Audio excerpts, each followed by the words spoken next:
Ramble for Radio with your host, Jen T. Yeah, fucking Jen is a warlord. What's up, everybody? Welcome to Rambo Pro Radio. I am your host, Jen T. Twitter and Instagram at GenT523. What's good, motherfuckers? Damn. So, a few things before we jump into these UFC picks. The homie at DJ Dino, DJ Dino, it's a London thing. It's a London thing. He hit me up and said, always be using the English accent way too much, yeah? And you used to cut back. So, I will try to back off the old English and bring up my American accent. How's this, Dean? How am I doing, Dean? You're going to talk in this accent for the rest of the show? Sounds good, yeah? Oh, man. You was me mate, man, so I was going to take your advice and try and talk like an American like this. It's so hard, man. It's so hard. My dad is from Jamaica, so automatically he's got this weird Jamaican English accent thing going on, and then I kind of switch back and forth from a weird American posh bad English accent. Terrible. I just don't even know what's happened until he said something to me. I was like, oh, you're right. Let me not be so posh. Let me try to sound like an American. I am a real American. Fight for what's right. Fight for your left. I'll try, Dean. I don't know how much I can promise you, but I will try my best to sound like an American, because I am one, damn it. I just grew up in a house with somebody who talked like this and said, "What time is it?" I'm like, "What? What time is it?"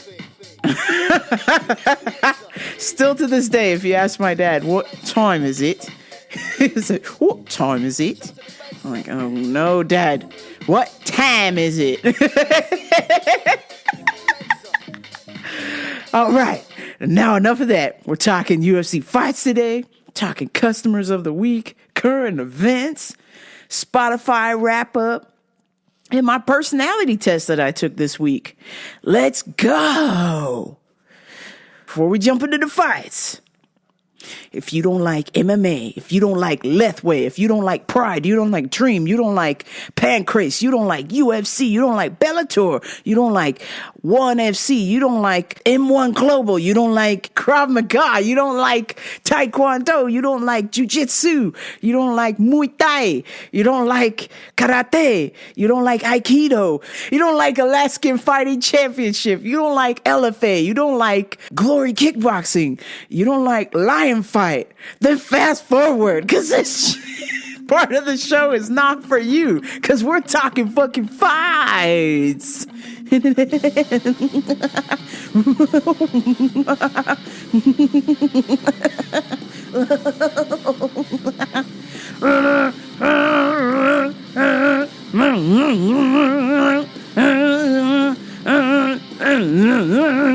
Time to end this suffering. I need a minute to myself. So break away. How's my English accent, Dino? I was talking like you said. So I break away. But you put your balls inside my head. Never mind. Take your balls off my head.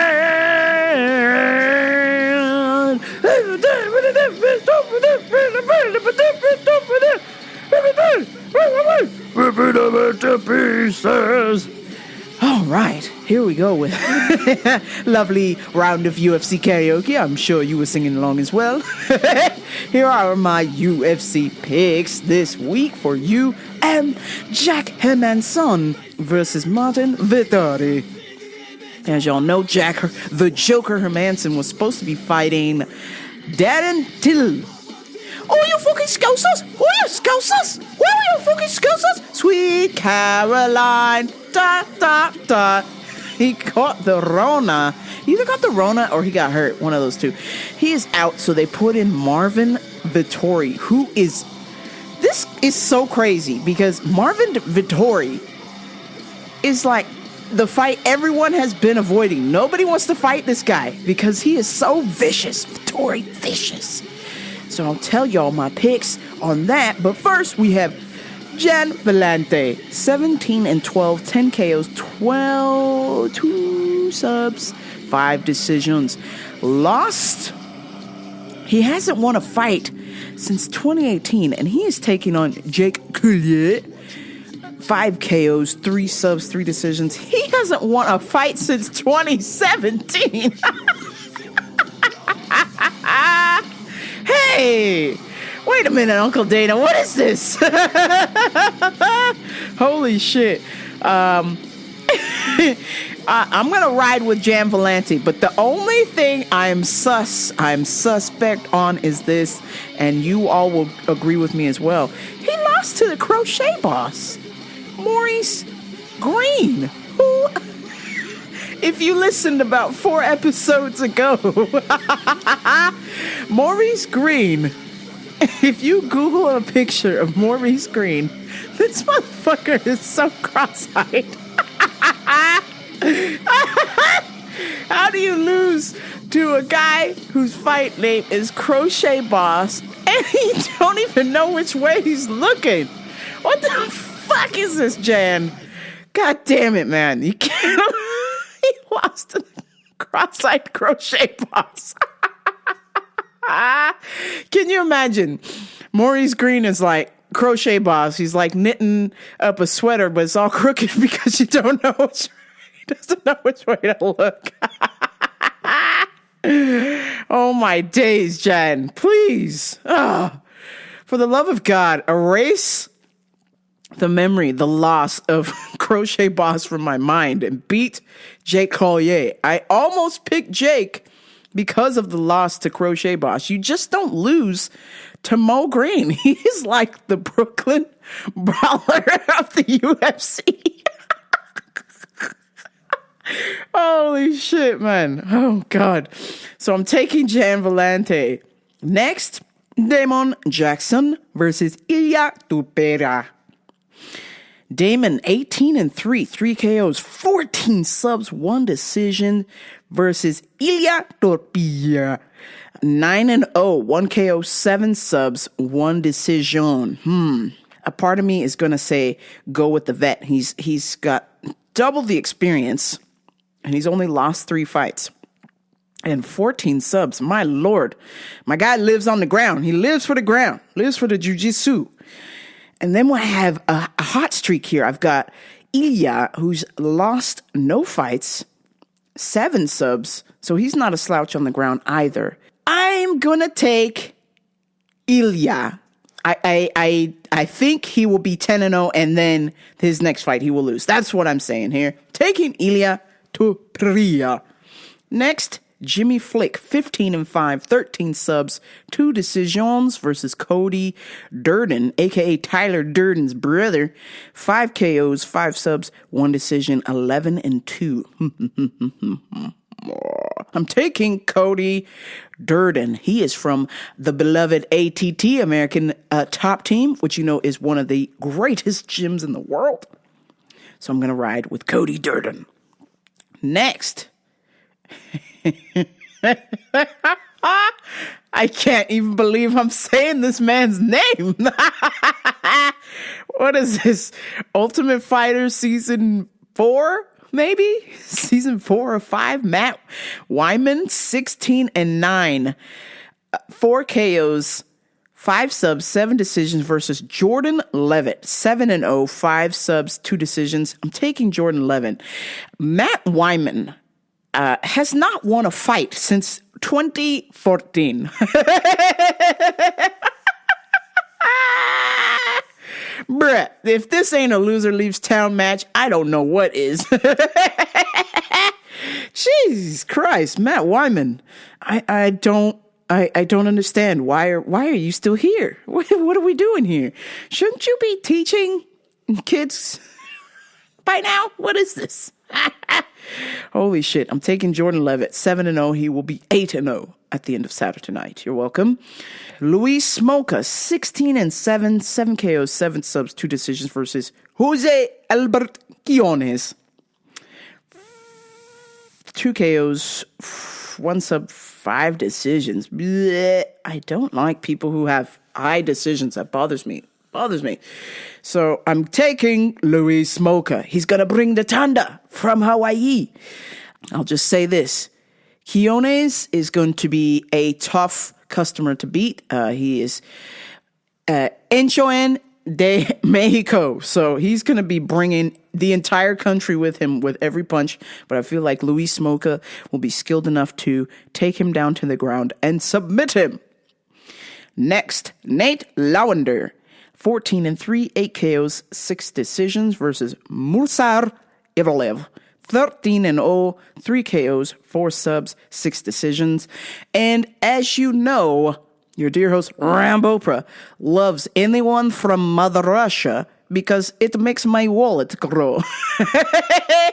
We don't bet against Russia here, okay? We've tried it twice and it failed miserably. So Ivalev will become 14-0. Sorry, Nate. These are just facts. And next to Mother Russia, we have our second best handicap. Anybody from the country Georgia is like, holy shit, you better bet your entire house on him, okay? Roman Dolezaj is 7-0, 4 KOs, 3 subs versus John Allen, 13-5, 9 KOs, 3 subs, 1 decision.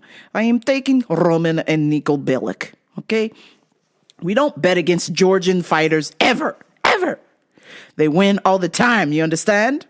Trust me on this. I've been watching fighting for a long time. They don't lose, all right? Georgia doesn't lose.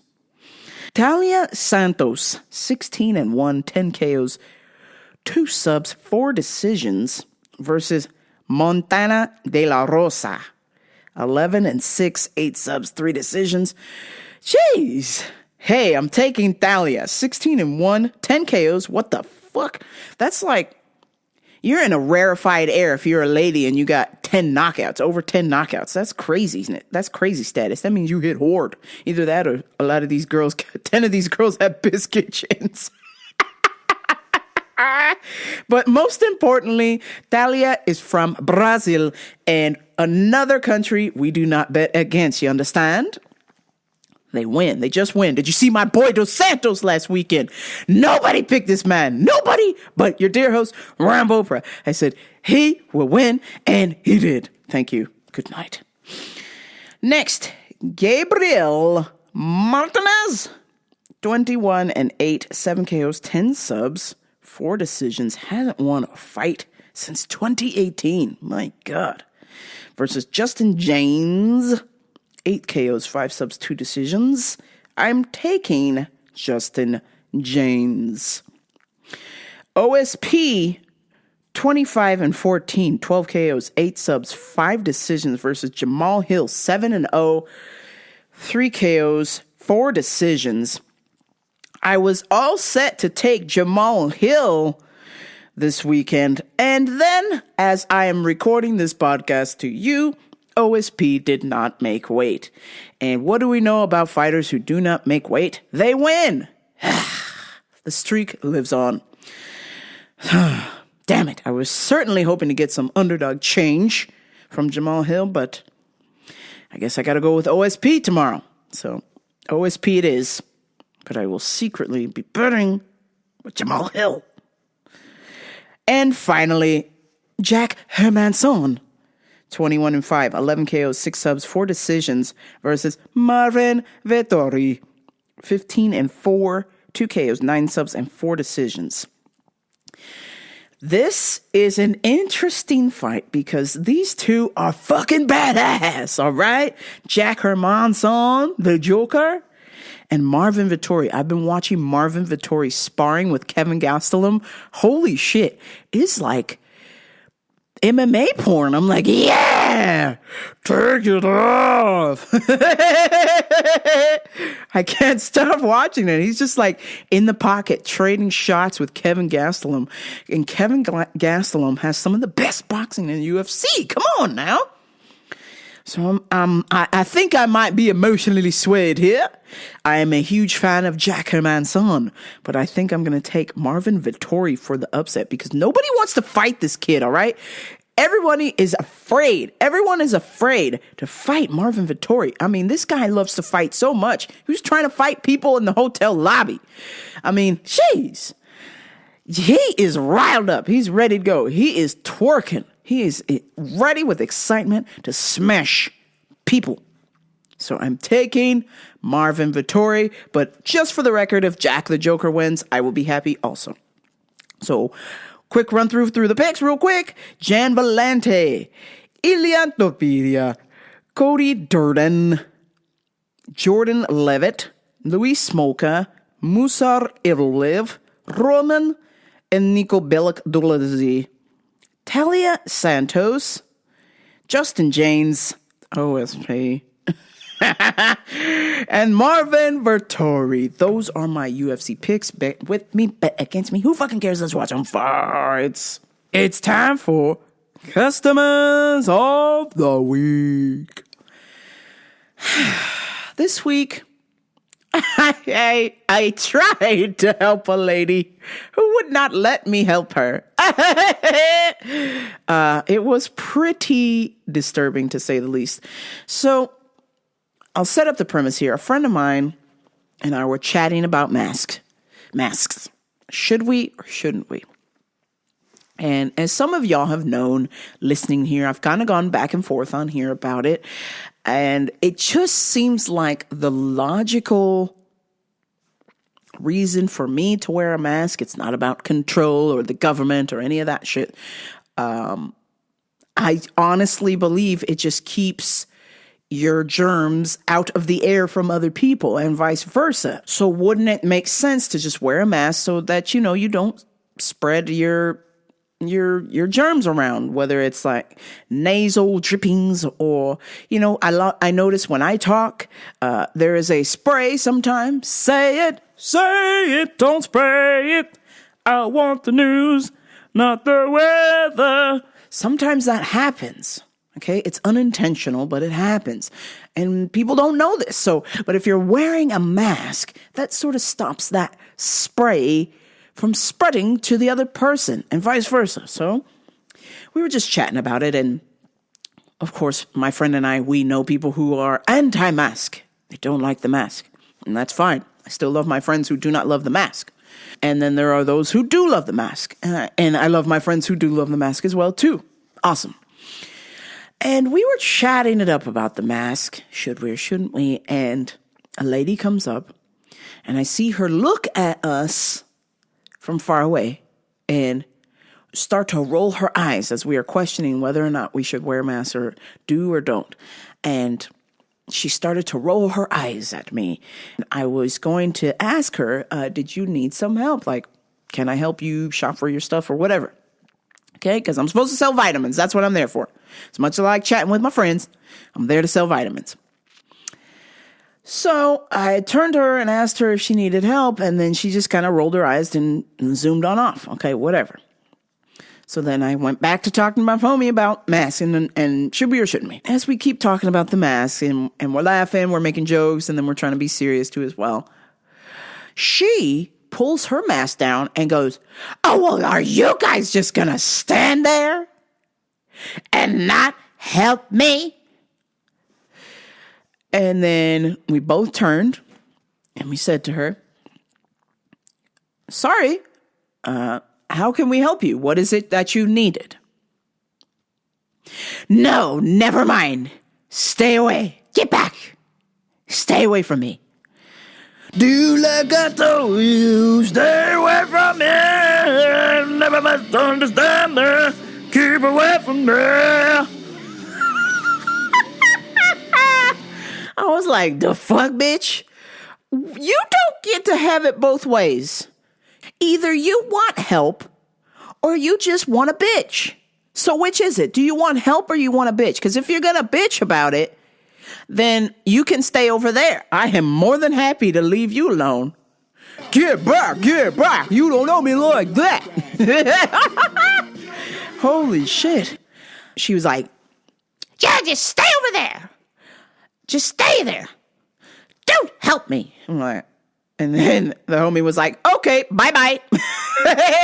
Literally told her, okay, bye-bye, and turned around and walked away. I was taking a step toward her, and I was like, okay, ma'am, well, let me see if I can try and help you. What is it you needed?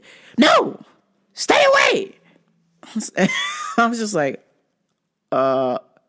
wait, you wanted me to help you. I'm trying to help you, but now you won't let me help you. Get back. Stay back. I was just like, okay. So every time she was just like, stay away, I was just like, stay away. Boom, boom, boom. Like Alice in Chains. Yeah, hell yeah. I'm going to your work this year. Yeah, hell yeah. I want to buy some vitamins. I don't want help from you. Like, oh, bitch, why you acting crazy? Just like, we were like interacting this Alice in Chains song, Stay Away. Oh, God. Oh, man. I was just like, okay, bitch, I get it. Every time I took a step towards her, she would just move back. And we were already 15 feet apart. So she's now yelling across from the other side of my department to me. So I was like, okay, this bitch is crazy. She's probably going to complain to my boss how nobody wanted to help her. And that's not the case. She's literally running away from me. So I give her about 10 or 15 minutes. I let her walk around some more. And then I'm getting ready to leave. And something tells me, ask her one more time if you can help her, if she needs help. So I asked her one more time. I was like, so are you still doing okay, or did you need some help? Get back! Stay back! Or wait, you can help me with one thing, but stay where you are. I was like, okay. First of all, you don't have a mask on, so I don't want to be anywhere near you. So that's one. And number two, like, why are you so aggressive? Like, it's vitamins, fam. Like, if you just want some help, I can totally help you. If you don't want help, just say you don't want help, and it's all right. Like, nobody here is going to be offended. Like, we're just going to go back to our regular lives. Stay back. Wait. I need your help. I need your help with one thing. She's like, your empty capsules. I want to make my own vitamins. I was like, okay, girl. No, all right. Cool with me. Whatever. It's your money. I was like, empty capsules are on aisle number 7, but we've been out of empty capsules for about 2-3 months. And then all I could see in my mind as I saw her face, like her eyes just get super wide. All I heard was la-di-da-di-da. It's the motherfucking D-O-double-G Snoop Dogg. I was like, yeah, bitch. We ain't got your fucking capsules. All right? So it looks like you're just going to have to buy something else. Game plan ruined. She's like, oh, fine. I can help myself with everything else. You can go now. I was just like, I was planning on going anyways, bitch, because my shift's over. Bye. La-di-da-di-da. Oh, shit. Hold up. Hey, I'm trying to get away from this crazy lady. Hey.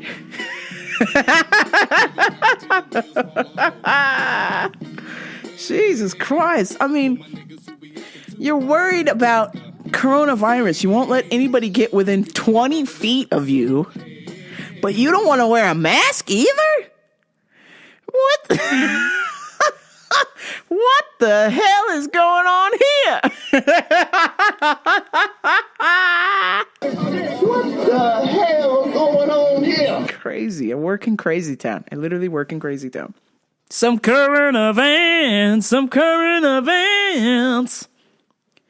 Anti-gay politician caught at Hungarian bathhouse. That's right. These are my favorite stories because all of the people who are so anti-gay, who hate gay people, who go out of their way to spread anti-gay propaganda, or who simply try and gay bash gay people from the LGBTQ plus community, whatever, you're anti-gay. Okay, listen. If you don't like gay people, that is your right. You stay over there, okay? Let us gay people or other people who want to be our allies, let us have fun and fellowship and be lovey and party with each other, okay? All the haters, slide to the left, okay? Slide to the left. Crisscross. Everybody clap your hands.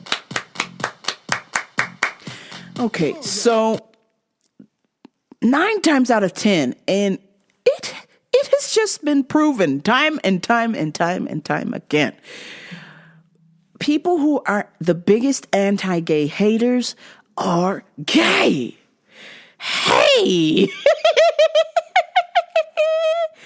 Hey! Well, but of course, you don't like gay people because you are gay. Got it. This Hungarian politician was caught at a gay bathhouse, and then it gets better. He knows he got caught at this gay bathhouse and proceeded to try and escape down the drain pipe, the little pipe on the outside, and he fucking busted his ass open twice. Oh my days, trying to escape from the police. So I find it utterly fascinating that places like Hungary, Poland, all these like Central European places / cousins of Russia are like super homophobic. And I'm just like, what? What is your deal? Or even places in the Middle East, which is kind of bizarre because the Middle East has a staggering rate of numbers going up in the Middle East for people having transgender assignment surgery because it is illegal to be gay there. So if you're a man and you become a woman, then you can be with your boyfriend. So that is the loophole in the rule. You can't be a lesbian or a gay man there, but if you transition, then you're okay. It's crazy. This shit is crazy. So I'm just like, yo, y'all so upset about this shit. I'm not sure. I think I have an idea where it's coming from. Is it having something to do with the fact that gay people or bisexual or LGBTQ plus are comfortable within themselves and their expression, and the person who is closeted in whatever lane that they identify with is not able to express themselves. So the expression turns inward or may even turn outward in its hatred. My thought is, rather than being anti-gay, just say, hey, it's not for me. But, people can love who they love, and that's fine. That's nice. But to be so adamant about it where you do not wish to see gay people get married, have rights, medical rights, you wish for them to be gay bashed, you wish for them to be put into camps, which in Russia, I don't know in Poland, but I am 1,000% sure because I've read about it. In Russia, Putin is fucking putting gay people to death, fam. You're in a camp. Like it's like back in the day, like some kind of weird concentration camp because you're gay and you're put to death. I'm like, wow. all because you love differently than the rest? That's crazy. You see these stories where some anti-gay pastor or some anti-gay politician is caught doing gay stuff. It is not a shock. It should not be a shock to you. It's like, oh yeah, they're gay. So I just assume if you dislike gay people, you do not wish to see them prosper. I assume that you are indeed experiencing some homosexual tendencies, and you should probably get that sorted out. But again, I just want to reiterate, it is all right for you to not like gay people, okay? You can dislike something and not wish somebody harm, or you wish for them to be prosperous, just not near you, and that's perfectly fine. But I think to go out of your way to be just downright hateful is completely and utterly disgusting. And what are you doing listening to my show if you just don't like gay people? Because I is gay. Come on. I just have to remind everybody, just in case, because I still get a lot of men on the dating apps. It's crazy. Guys. I mean, okay, I see it. Dating is hard AF. It's hard as fuck, okay? Dating is the worst right now, especially right now. But do you honestly think it's ever a good idea to go to a gay ladies page and be like, hey, what's up, baby? I'll just have to consider you dumb, deaf, blind, or all three. Holy shit, did you not catch the part of my profile where it says I am gay? Jeez. You know, I've noticed since I've altered my pictures, I took out my boxing pictures because I think this is what did it. I put up a bunch of training pictures thinking that this would impress the ladies, like, hey, yo, look at me. I is boxing. Hey, look at me. I can kickbox. Hey, what's good, little mama? I do Muay Thai. And all it did was just bring a bunch of dudes to my fucking DMs. The logic. That is not impressive to women. I mean, how could I not see this a mile away? I'm like, oh yeah, I'll just be like, yeah, I'll show chicks what I'm into. I'm training martial arts, punching people in the face, getting punched, kicking stuff. This is cool. And then it's like all guys like, hey, you kick stuff. Hey, you're a lady. Hey, want to see my penis? What? Hey. Oh my God. So now that I've changed my pictures on my dating app, it is more poses, which feels extremely homosexual to me. And I am gay. I have more poses on there. I am having less men and slightly more ladies. So it worked, okay? It worked. So, but I just don't know. I just don't know.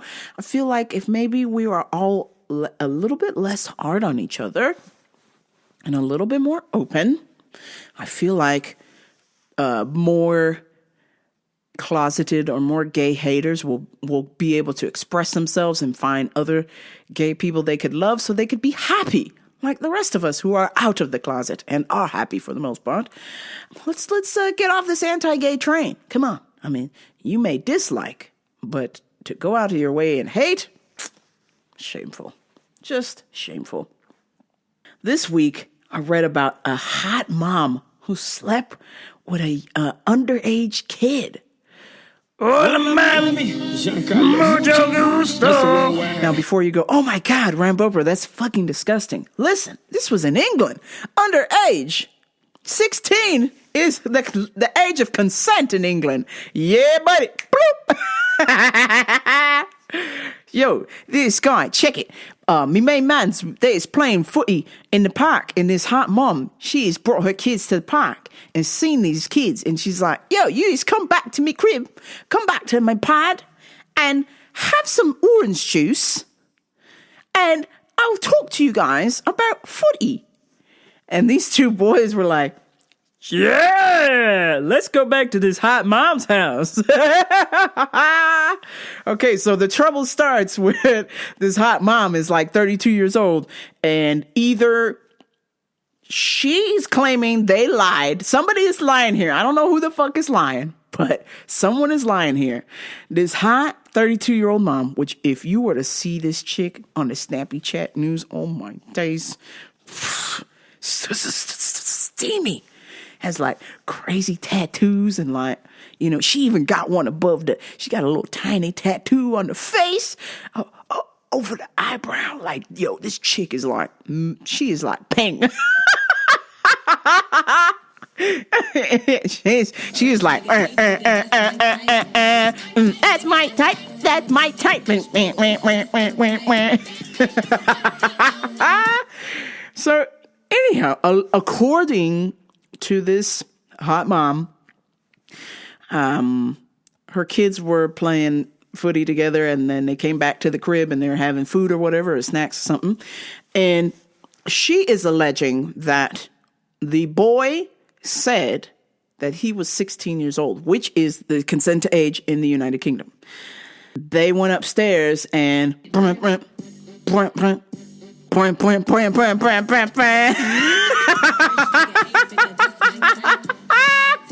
holy shit, man. As I was reading this story, I was like, oh, how come this didn't happen to me? Hey, wait a minute.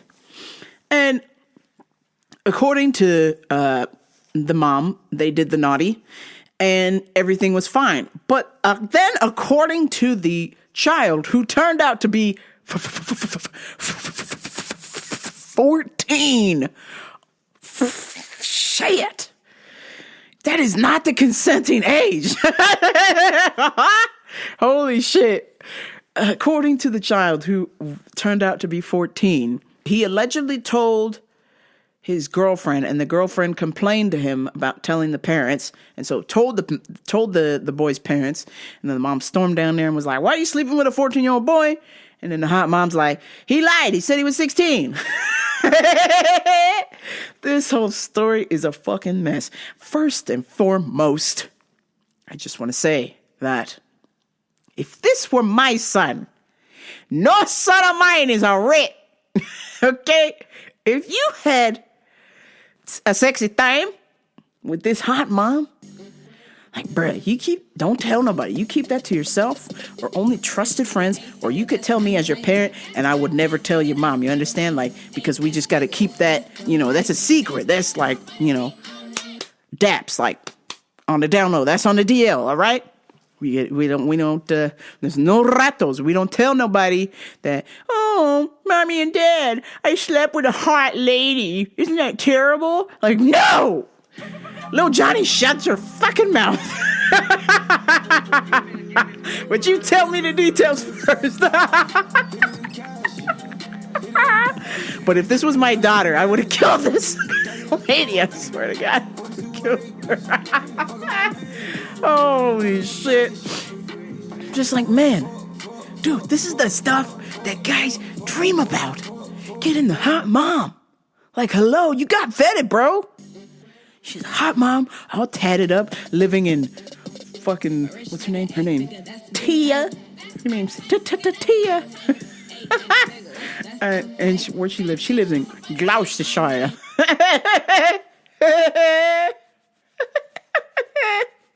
Man, I mean, when you think about, 'cause at least the experiences I hear from the hombres across the pond, it's not, England is miserable. A bunch of miserable pricks.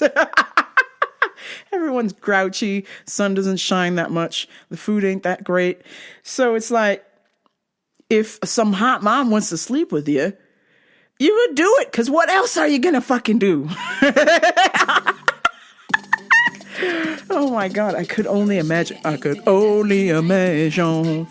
that was me, I would be like, what? Upstairs? What's upstairs, hot mom? Your bedroom? Shut the fuck up! boom. Shut the fuck up.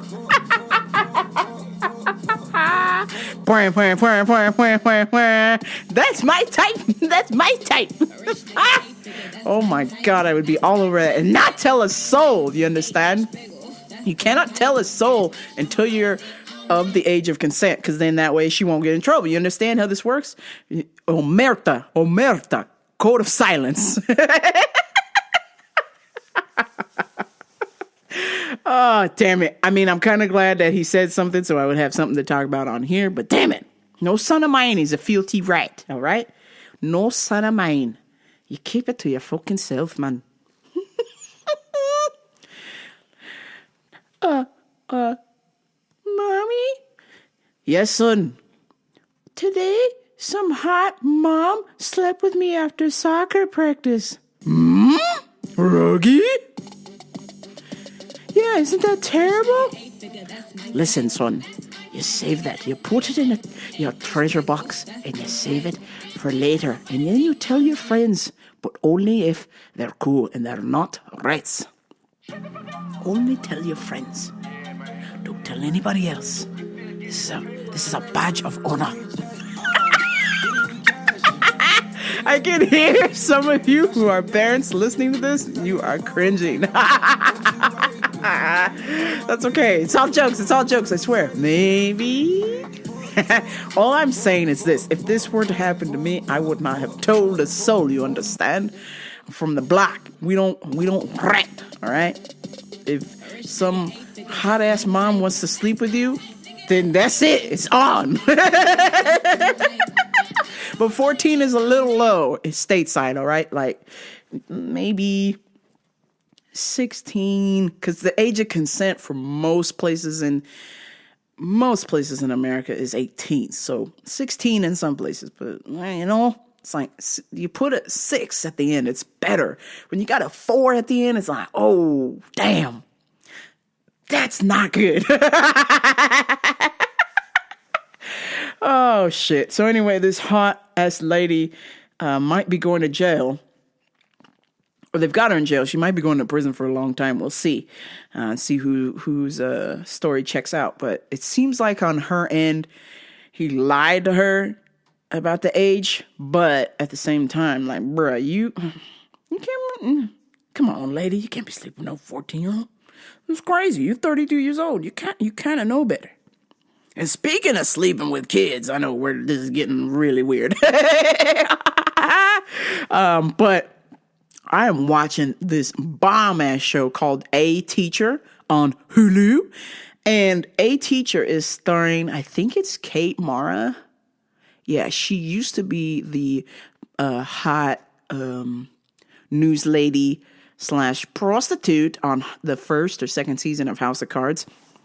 Steamy. Steamy. Hola, mami.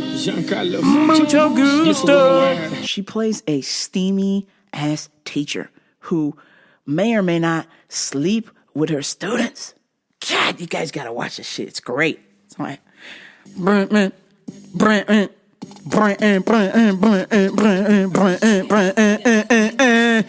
my type. That's my type. Or what's the other one? Oh. She got a body, yada, yada, yada, yada, yada. She got a body, yada, yada, yada, yada, yada. Hey, and I just want to say for the fucking record, before I fucking end this show, can we all agree that Megan Thee Stallion is a listener of Rambo for Radio? Because in my earlier days, all of my old road dogs who have been listening, my day one listeners, know that I used to say body yaddy all the time. She got the body yaddy. And now it's a fucking song. Hey, Maggie. Hey, Maggie, baby. Cut me in. Cut me a check, fam. Cut the check. You stole body yaddy from me, fam. That's mine. Why? You turned it into a fucking song. How are you going to listen to Rambo for Radio and not shout me out on your song like body yaddy, yaddy, yaddy, yaddy, RamboForRadio.com. Body yaddy, yaddy, yaddy, yaddy, yaddy. Like, bruh, hey, that's mine. And another idea somebody stole from me, I seen there's a frozen burrito company called Cool Beans. I used to say Cool Beans all the time in middle school. And now Cool Beans is an actual burrito company. Fuck. Motherfucker. Oh, y'all be stealing my shit. Don't be jocking my shit, fam. Listen, if you make, okay, look, I can share. I'm a nice person. I can share. But at least cut me in. Give me some points on the back end. Give me like 2% of sales. Come on, something. I need 2% of sales of the Body Adi and the Cool Bean burritos. Por favor. Y'all owe me some shit. Some reparations. Some burrito reparations. Every time I hear Body Adi, I'm like, no, you stole it from me, you bastard. Damn it. Anyway, Megan Thee Stallione, thanks for the non-shout out. Yo, heifer, stole my word and made it a song. Bitch. This week, I took a personality test at the 10-day project. We have been doing our personality testing this week, and it is not too late. I think we're day 5 into our personality testing, and you can still join us for some cool revolutionary shit going on that you may or may not already know about yourself. So one of the things that I learned about myself this week is I took the Myers-Briggs personality test. I've taken it before, and I kind of had an idea of what I was, but it sort of changed now, I guess, because when I took the Myers-Briggs test, that was like 06, 08-ish, and now I've taken it again, and my letters have slightly changed. I used to be an ENSF, and now, today, as I speak to you this very moment, I am an ENFJ. Holy shit. So let me go through all the details of it. ENFJ. Your personality is a protagonist. And just to give you a rundown of my traits, I am 65% extroverted, 35% introverted. My energy is 66% intuitive, 34% observant. This trait determines how we make decisions and cope with emotions. I am 8% thinking. I told y'all I had the brain damage. I told you I only use my brain 8% of the time. 92% feeling. Oh, I'm just a bitch-ass bitch. Oh, my days. Tactics. This trait reflects our approach to work planning and decision making. 72% judging, 28% prospecting. All right. Next, my identity. Confident we are in our abilities and decisions. 46% assertive, 54% turbulent. Yeesh, my word. Protagonists are natural-born leaders full of passion and charisma, forming around 2% of the population. They are oftentimes our politicians, our coaches, our teachers, reaching out and inspiring others to achieve and do good in the world. With a natural confidence that begets influence, protagonists take a great deal of pride and joy in guiding others to work together to improve community and themselves. To work together to improve themselves and their community. People are drawn to strong personalities, and protagonists radiate authenticity, concern, and altruism. Unafraid to stand up and speak when they feel something needs to be said. They find it natural and easy to communicate with others, especially in person. And their intuitive trait helps people with the protagonist personality type to reach every mind, be it through facts, logic, or raw emotions. Protagonists easily see people's motivations in seemingly disconnected events and are able to bring these ideas together and communicate them as a common goal. Protagonists have genuine interest in others. When they believe in someone, they can be too involved in the other person's problems and place too much trust in them. Luckily, this trust tends to be a self-fulfilling prophecy as protagonists, altruism, and authenticity inspire those who that they care about to become better themselves. But if they are not careful, they can overextend their optimism, sometimes pushing others further than they are ready or willing to go. Protagonists have the capacity for reflecting on and analyzing their own feelings, but if they get too caught up in another person's plight, they can develop a sort of emotional hypochondria. Seeing other people's problems in themselves, trying to fix something in themselves that isn't wrong. If they get to a point where they are held back by limitations someone else is experiencing, it can hinder protagonist's ability to see past the dilemma and be any help at all. It is important for protagonists to pull back and use that self-reflection to distinguish what they really feel and what is a separate issue that needs to be looked at from another perspective. So I thought that was kind of interesting, that I am spot on. I've been read by Myers-Briggs. I'm tolerant, reliable, charismatic. Oh, here's my weaknesses. Here we go.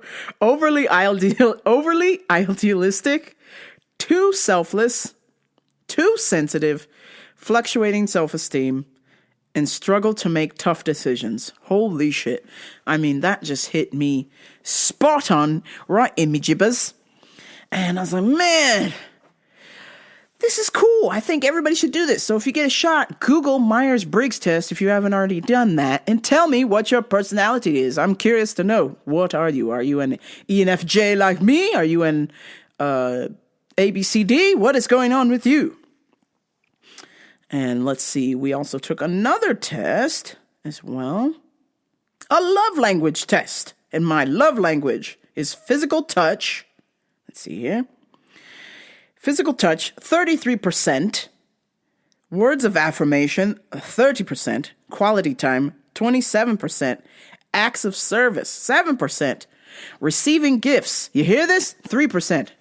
I don't need anything. I don't need anything. Just say hi. I would like a hug if you are safe with that. I would like a high five. Gifts, meh. They're okay. The hard one I took today was the attachment style. That one sent me in a doozy because I had to answer some questions about my childhood. And, oh, Lord, some of you who do listen to this show know bits and pieces of my childhood I've talked about on here. Holy shit. It is a mess.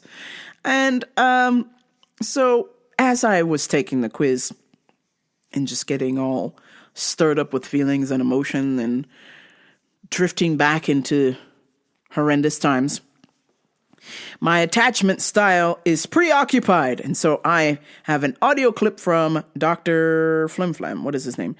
Dr. Daniel P. Brown, Harvard Med School. So I will play that audio for you right now.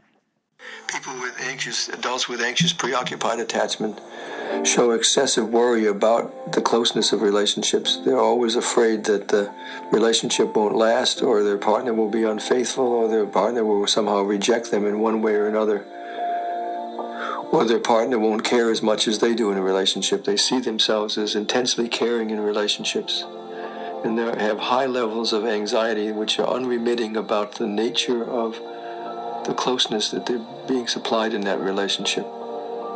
Oftentimes they have an excessive need for approval in relationships.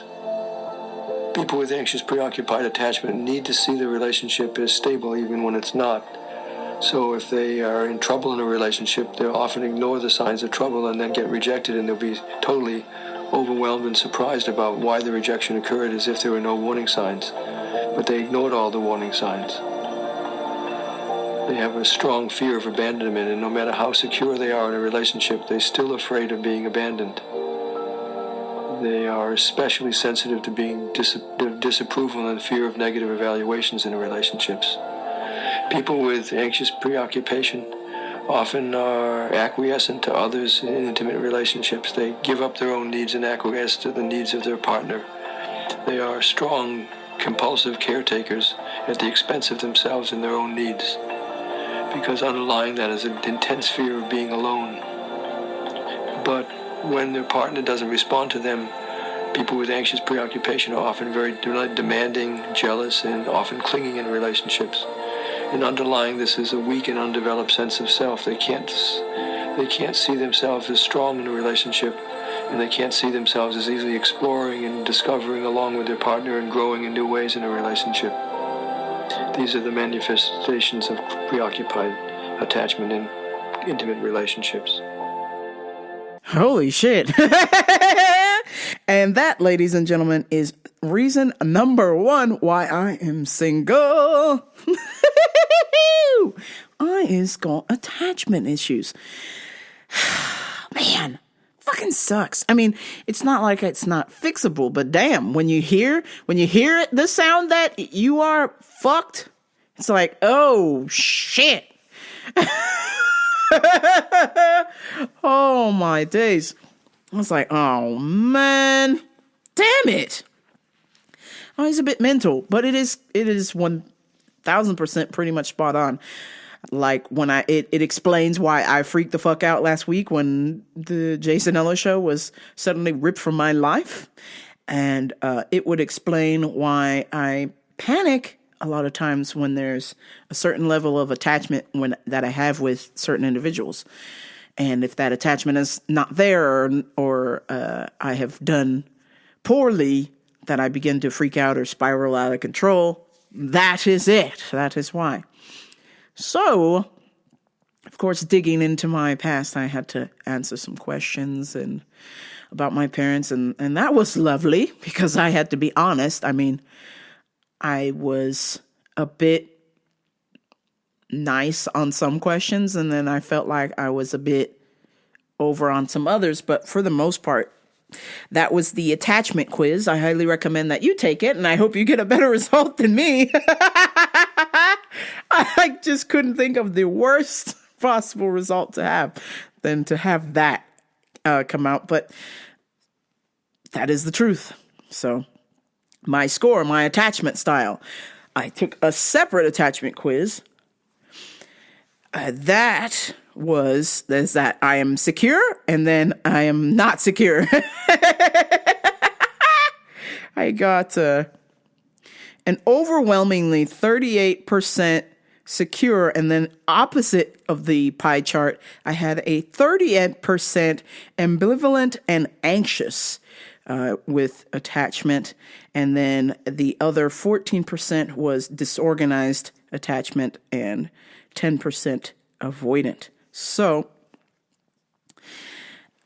learning about yourself is fun. I like that I am an ENFJ, which I was told that is the character from Parks and Recreation. I am the drunk mom from Mean Girls. I'm Amy Poehler. And I like that because she's funny. But then the attachment, I was like, oh, damn.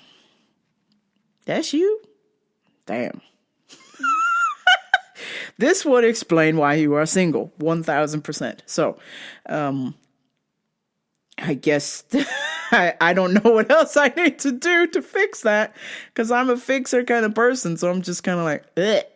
All right, this is on my plate and I can't get rid of it. So we shall see how I can go about getting that fixed. I did click on 10-Day Project. They sent over some, she sent over some books to go along with attachment style or some kind of worksheets that I can do. So maybe that will help me.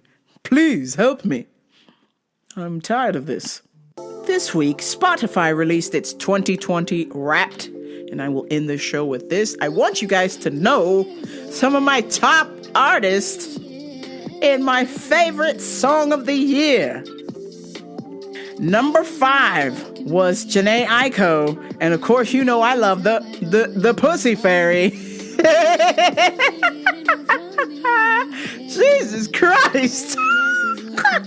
I mean, I think it became my top artist because I just kept listening to that song over and over again, because I couldn't believe that a song like Pussy Fairy existed until I heard it. I was in complete shock.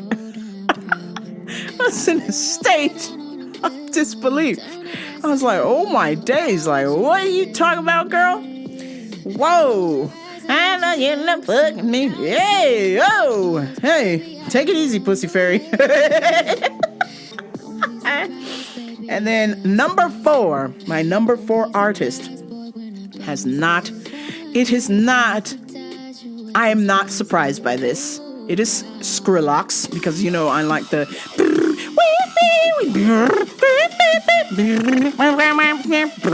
all of the little noises that you hear.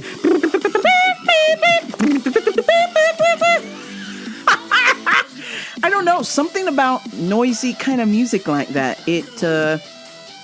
It's helpful with me punching things or punching people in practice. So if I listen to that right before class, I'm like, oh yeah, like bangarang,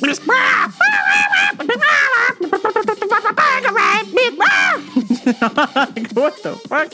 But trust me, I wasn't listening to new Skrillex. I like to listen to old Skrillex because the new stuff is shite.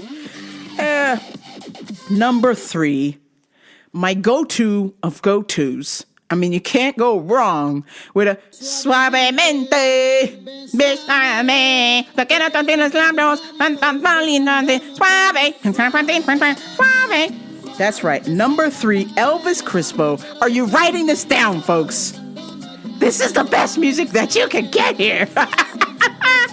Suave. Elvis Crespo, hands down, is the motherfucking man.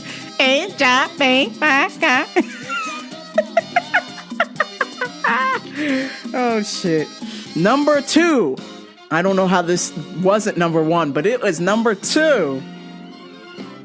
Anytime you are in a jam, you are jacked up, you are sad, you are down in the dumps, you are just ready to quit, you are ready to give up, you go into Spotify, you go to YouTube, you go to Apple Music, you go to your record, you go to your CD, and you put in Earth, Wind, and Fire, and I promise you it will get better, okay?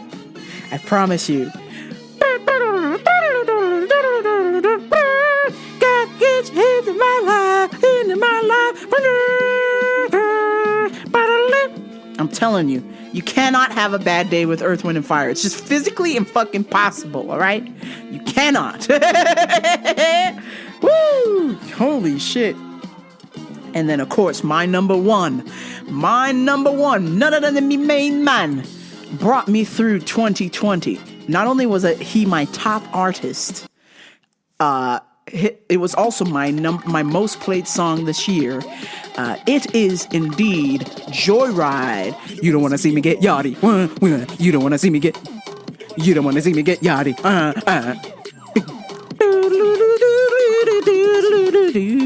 Any of these little beepity beeps and noisy noise, I'm the motherfucking kick your fucking ass, I'm the motherfucking kick your fucking ass,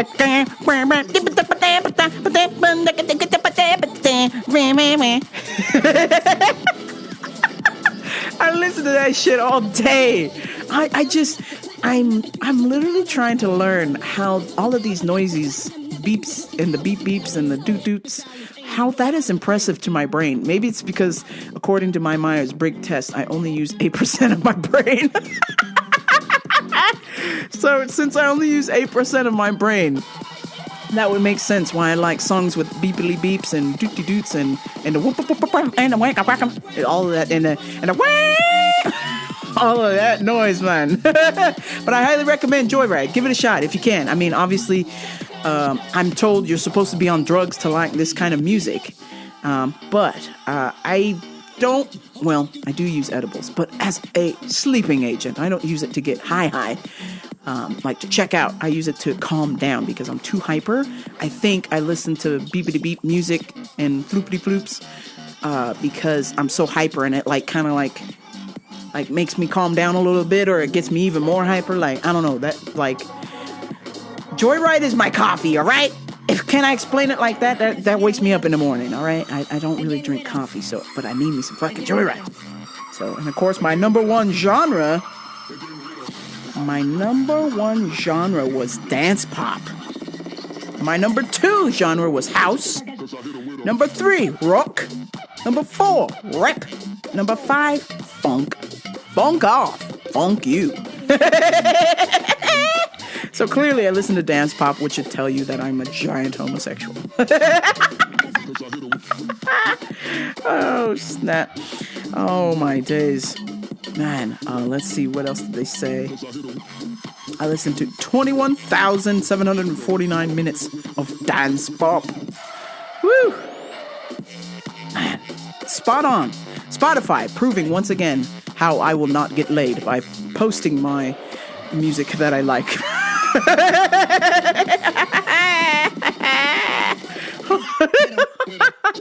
I mean, holy shit, what hot ass lady? What? Okay, maybe number 4 or no, maybe number 5. Some hot ass lady would be like, "Hey, let's listen to Pussy Fairy or whatever. Let's go to the Dairy Queen and listen to Pussy Fairy." I can see that. But Skrillex, she's gonna be like, "What the fuck is this? Turn this shit off." And then Elvis Crespo, she's gonna be like, "Do you even speak Spanish?" And then Earth, Wind, and Fire, she's gonna be like, "Yeah.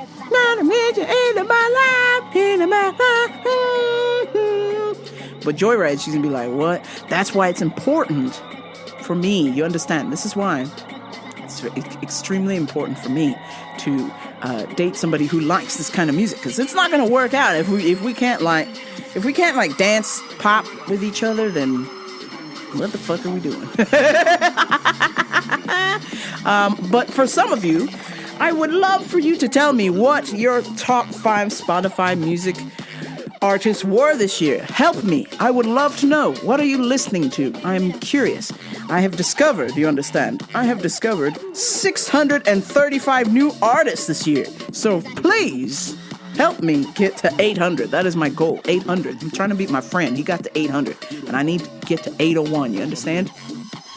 I need to beat my friend so we can be like, "Aha, I discovered more artists than you." And you're like, "Oh, yeah? Yeah. Yeah, yeah, yeah, yeah, yeah." Oh my goodness. All right. Please like, share, and subscribe to Rambo Radio, RamboRadio.com. Tell a friend, but only if they're cool. Truth says and lies slays. I will say thank you to everybody who reached out to me this week, who said thank you, who sent incredible positive messages about the show, about me. Thank you. This is very strange, but it might be this time of the year where people have more time, or the Rona. I'm not sure what's going on, but I'm receiving more positive messages about the show and feedback. I love that. And let's see if I can do my best. Fuck! Dino, help me, man. I can't stop. All this British TV I watch is like taking over my mind. All right. Thank you to everyone who sent me a positive note this week, a constructive thought about the show. This is very hard talking in an American accent. I'm trying. Help me. I'm not sure what this is, but I'm trying very hard not to sound like I is from across the pond. Damn. Thank you to everyone. I appreciate y'all so much. Everyone who listens. And I know I said this last week, but I really am truly grateful for everyone who listens, who tells people about the show. The downloads are going up, and that's great. That's awesome. I love it. I love you. I hope you love me. Tell a friend if you think that they would be interested. I thank you so much. I'm eternally grateful for all the loving messages. Shit, it's back again. England. Fuck.